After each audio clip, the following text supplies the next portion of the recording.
No se pierdan en este video el análisis de la política social de Enrique Peña Nieto.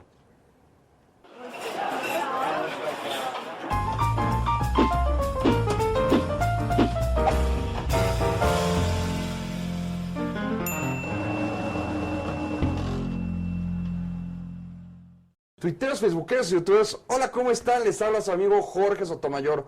Hoy pues con un excelente amigo hasta que nos da la oportunidad de visitarte aquí en tu oficina, Javier. Él es el diputado Javier Azuara. Seguramente ustedes lo han visto mucho en el canal del Congreso. Él es secretario de la mesa directiva. Es la persona que ve que todos votemos en orden. Es quien, pues cuando hay una votación económica, nos dices si fue a favor o fue en contra. Javier, qué gusto tenerte aquí en Café Grillo.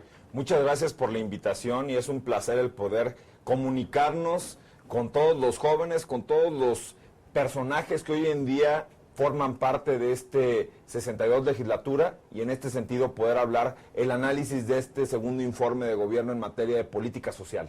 Javier, tú eres un diputado de San Luis Potosí, sin embargo, pues has visto seguramente en tu estado el cómo se ha llevado a cabo pues la política social del presidente Peña Nieto, y es por eso que pues nos pediste que habláramos de este tema, porque no estás de acuerdo con el informe que rindió ante los diputados federales.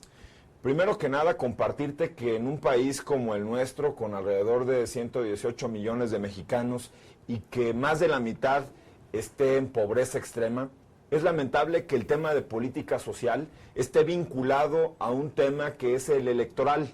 Precisamente por este tema, Jorge, en este análisis de este segundo año del gobierno federal, nos llama mucho la atención que, a pesar de que han tenido mucho más recurso, han hecho mucho menos. Pero a pesar de que han hecho mucho menos, lo poco que han generado lo están haciendo condicionando al tema electoral. Prueba de ello es su programa estrella, que como bien sabes se lanzó con un expresidente de Brasil, la Cruzada contra el Hambre, y que lamentablemente los datos que arroja este segundo informe, como obligación nosotros que estamos en esta legislatura, es fiscalizar, y fiscalizar significa el poder supervisar que lo que estén planteando como logros puedan corresponder a realidades y no únicamente a frases que imprimen en un segundo informe. A ver, pero Javier, vámonos por partes. Es de verdad pues muy difícil considerar lo que tú estás diciendo. Estás hablando de que con más dinero se están teniendo menores logros. ¿A qué se refiere esto? Primero que nada, en la Cruzada contra el Hambre hablan en su informe de que están apoyando a más de 3 millones de mexicanos. Pero mi pregunta es si estos 3 millones de mexicanos no eran los que ya estaba apoyando el gobierno anterior con su proyecto de política social.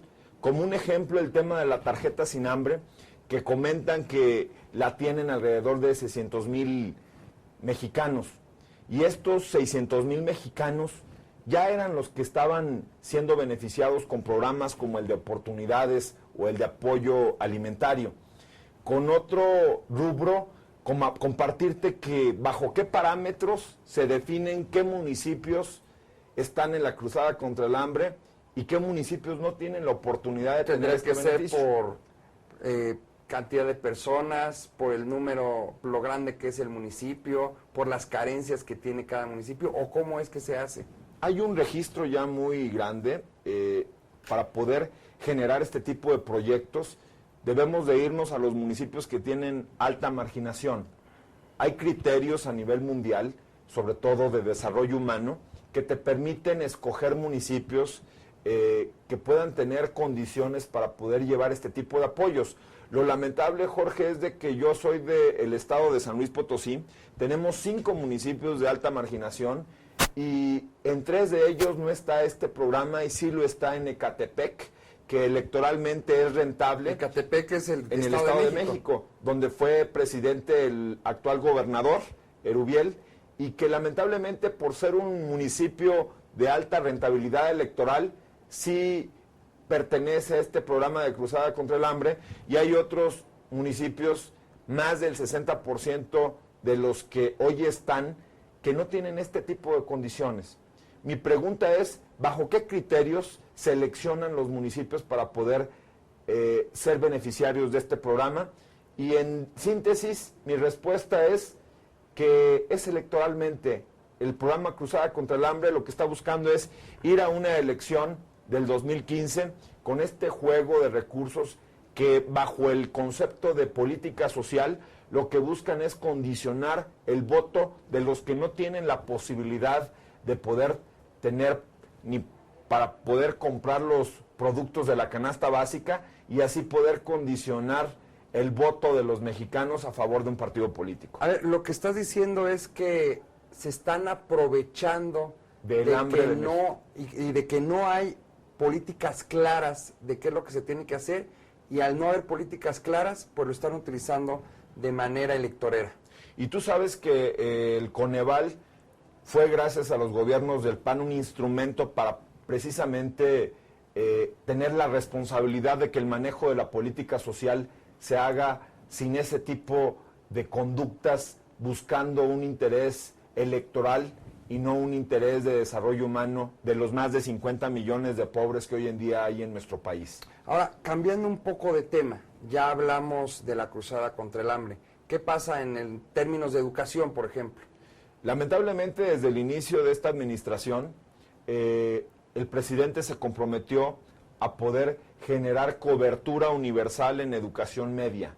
Y en este aspecto, Jorge, es lamentable que hoy en día 3 de cada 10 jóvenes entre 15 y 19 años únicamente tengan un nivel de educación media superior aprobado.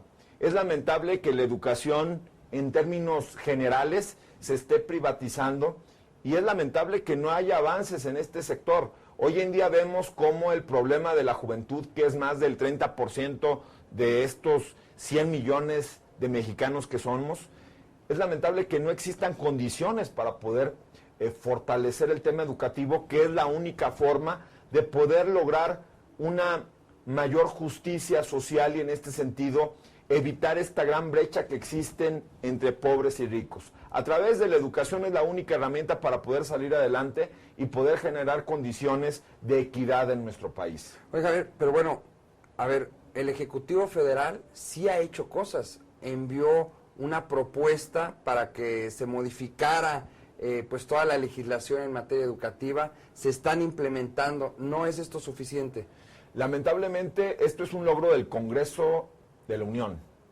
El gobierno federal tiene la obligación, a través de la Secretaría de Educación Pública, el poder generar condiciones para que lo que dijo en un discurso el presidente se traduzca en hechos. Estoy hablando de que la Presidencia de la República, desde su inicio, manejó el tema de cobertura universal en educación media superior. Y hoy en día, únicamente 3 de cada 10 jóvenes mexicanos, entre los 15 y los 19 años, tienen este beneficio. ¿Qué es lo que traducimos con esta información? Que no tienen ni la mitad de su propuesta. Ok. ¿Y qué hablas sobre el término salud? ¿Qué está pasando en este rubro? Lamentablemente, mientras en la administración anterior es importante el comparar para saber cómo se está ejerciendo el gasto, Jorge. Mientras en la administración anterior, en el sexenio anterior, se construían alrededor de 620 unidades hospitalarias, en esta administración únicamente se construyen 197. ¿Qué significa?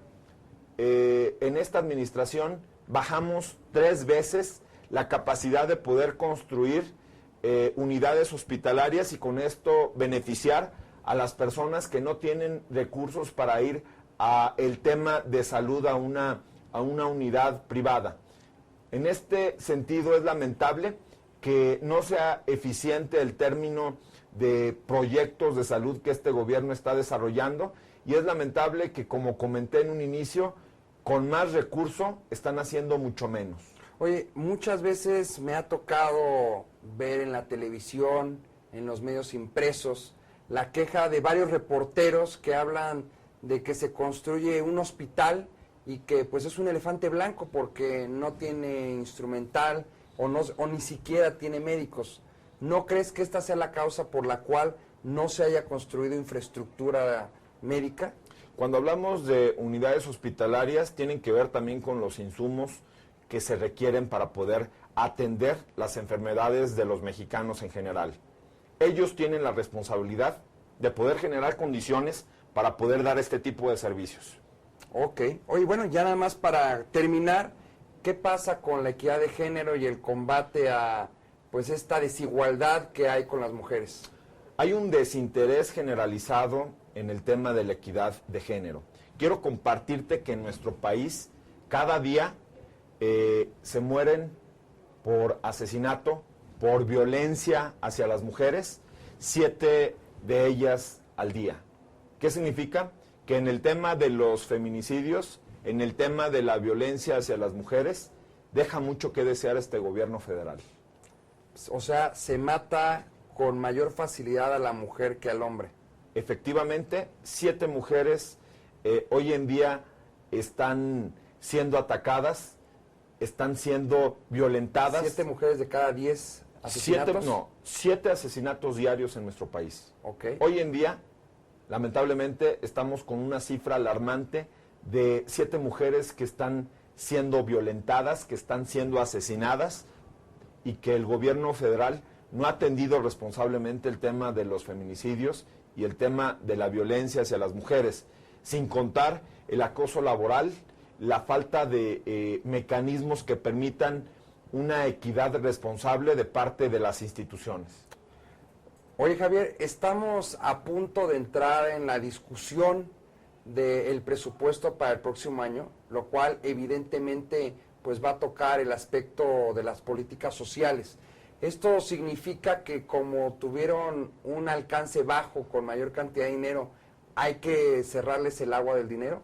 No, hay que supervisar. Nuestra labor como legisladores es fiscalizar y en este sentido poder lograr una mayor eficacia de parte de los funcionarios del gobierno federal en la aplicación de los recursos y generar índices que nos permitan el poder supervisar la labor de los funcionarios del gobierno federal en materia de política social. Bueno, pues él es el diputado federal Javier Azuara de San Luis Potosí. No se olviden de regalarnos un like, de suscribirse al canal, es gratis, no cuesta nada. Y ahí pueden ver cada una de las entrevistas, de las charlas que estamos teniendo todos los martes. Estamos subiéndolas a las 10 de la mañana. No se olviden que nos pueden ver también a través de www.cafegrillo.com. No se olviden de comentarnos qué opinan ustedes sobre la labor que ha tenido el presidente Enrique Peña Nieto. Cuestiónenos, díganos a dónde quieren que vayamos, a quién quieren que entrevistemos y de qué temas quieren que hablemos. Y bueno, Javier, pues ya nada más para terminar, una sección que nos gusta mucho, que son preguntas rápidas con respuestas en una sola palabra. Adelante. San Luis Potosí. Mi casa. PAN. Mi familia. Cámara de Diputados. Trabajo. Secretaría de la mesa directiva en la Cámara de Diputados. Experiencia. Muy bien, bueno, pues aquí tienen al diputado Javier Azuara. Nos vemos la próxima semana.